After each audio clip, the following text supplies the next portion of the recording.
Hello guys! So ito na nga. Ay, sorry sa ubo. Nagpalit ko BL sa kanto. Tag 29. Sa HB1 tag 44 ang isa. So, lahi ang price, no? Ang sa kanto, 29 mo ni siya. Sa HB1 kanina isa. Mas red lang siya. Compare. Wonder lang kung anong lahi sila price. Then, pag-check na ko diri sa ilalong, lahi po ang iyang itsura. Ano man siya na sa original na po siya fake or ano sa ba? Then, same naman siya o expiry date 2023 o 7 grams po siya. Then, napansin po na ko ang sa HB1 mas firm ang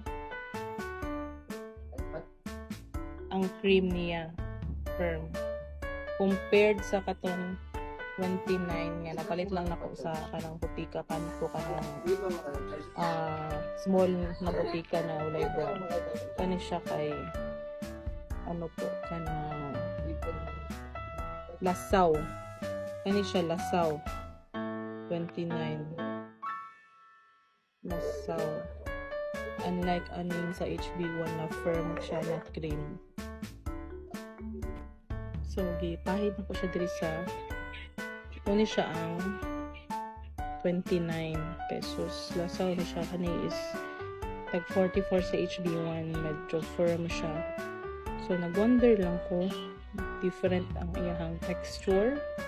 Then, ang kanin sa iyahang kanipod. Kaning nakasulat po diri. Medyo lahi siya. Mas katong sa HB1 mas kani sa HB1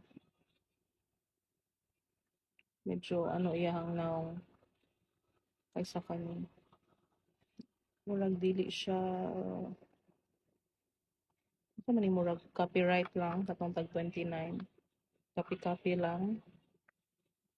So mas better siguro mo palit jud sa kanang well known na ano no butika na ay kanang nay pangalan na butika.